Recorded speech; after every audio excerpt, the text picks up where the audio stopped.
कगार पर आके खड़े हुए हैं कि पहली बात तो नौकरियां है नहीं सरकारी, और दूसरी बात जो ऑलरेडी सरकारी नौकरियों में हैं वो लोग अपने घर के बच्चों को नौकरियां दिला नहीं सकते। बड़ी खतरनाक बात है।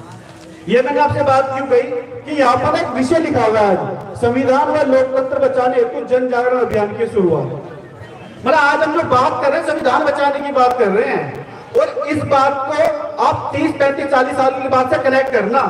40 साल पहले भी लोग हंसा करते थे, कह रहे यार कैसी बातें कर रहे हैं लोग संविधान बचाने की, संविधान ऐसे खत्म हो जाएगा क्या। जिस तरह नौकरियां खत्म हो गई ना, आज उसी कगार पे भारत खड़ा है।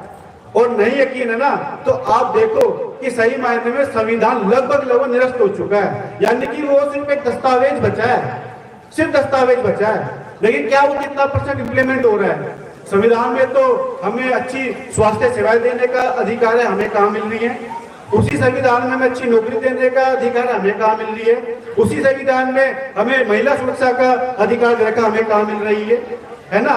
और वहीं पे आज कुछ लोग, कुछ संगठन ये कि यार संविधान बचाओ, संविधान बचाओ, संविधान बचाओ, तो हमें क्या लग रहा है कि ये कैसी बातें कर रहे हैं? संविधान तो बचाना सरकार का काम है, संविधान बचाना तो वकीलों का काम है, संविधान बचाना तो पुलिस का काम है। हम संविधान कैसे बचा सकते हैं?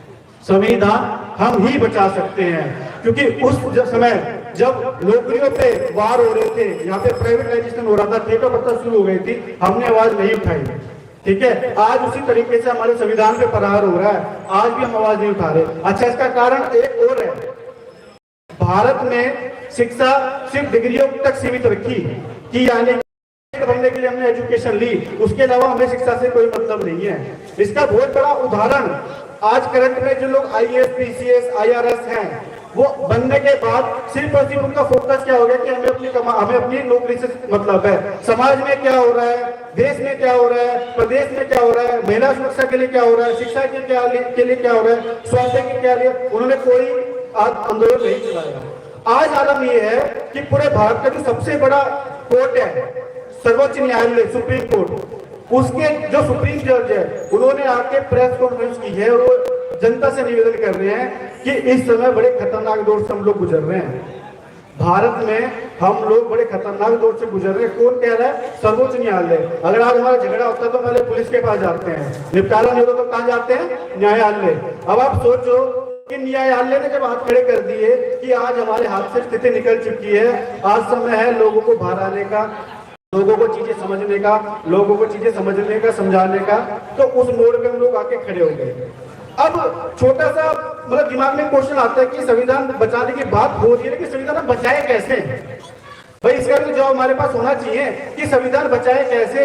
कि जिन चीजों पे बात हो रही है आज, महिला सुरक्षा पे हो रही है, स्वास्थ्य पे हो रही है, सेवा पे हो रही है, रोजगार पे हो रही है, व्यापार पे हो रही है, शिक्षा पे हो रही है, इसको हम बचा कैसे सकते हैं? इन सभी चीजों पे जो नियंत्रण करते हैं वो करती है सरकार। इन सभी चीजों पे नियंत्रण करती है सरकार। और आज जिस सरकार को हम अपना मानते हैं, या जो सरकार कहती है हम इस देश को भी हाल में चला रहे हैं, वो सरकार 2 सेशन पूरे कर चुकी है, 5-5, 10 साल। आज वो सरकार ने हमारा कितना समर्थन किया है इन सब चीजों का। तो उसी वजह से हमने दिल्ली के सभी क्षेत्रों में हमने एक मुहिम चलाई कि हम समाज में जाके लोगों से निवेदन करेंगे। जैसा कि हमारे मन संचालन जी ने बोला था, हम किसी पार्टी का समर्थन नहीं करते हैं, हम किसी विशेष पार्टी से नहीं है, हम लोग गैर राजनीतिक, गैर धार्मिक लोग हैं, लेकिन क्योंकि हम जागरूक लोग हैं, जागरूक संगठन है, तो लोगों को सही जानकारी देना भी हमारा फर्ज है। चुनाव तो अभी 2 महीने का, हम तो फिर भी आपको समाज में मिलेंगे। अजीत जी को भली भांति जानते, पिछले 6-7 साल से निरंतर समाज में काम कर रहे हैं, है ना? तो हमें क्या करना है कि आने वाले चुनावों में हमें इस बात का विशेष ध्यान देना है कि अपना वोट आप जाति देखकर मत देना, धर्म देखकर मत देना। कि अगर आप कोई धर्म के नाम पे वोट मांग रहे हो तो समझ जाना गड़बड़ है, कोई जाति के नाम पे वोट मांग रहे हो समझ जाना गड़बड़ है। आपको बड़ा विवेकशील होकर ये देखना है कि भैया कौन से लोग हमें हमारे बच्चों की शिक्षा, स्वास्थ्य सेवा के बारे में आने वाले समय पे काम करने वाले हैं। तो विशेषकर आपको, और मैं एक बात इस मंच से खुली कहता हूं कि मौजूदा जो तानाशाही सरकार है, जिसको हम भाजपा बोलते हैं, बीजेपी बोलते हैं, तो मेरा निवेदन है आप उसको तो वोट मत देना बिल्कुल भी, ठीक है? क्योंकि सही मायने में उसने हमारे लिए अभी तक कुछ नहीं किया। अगर किया होता तो जो ऑलरेडी 2 वर्ष केंद्र सरकार चला रही है तो हमारे लिए कुछ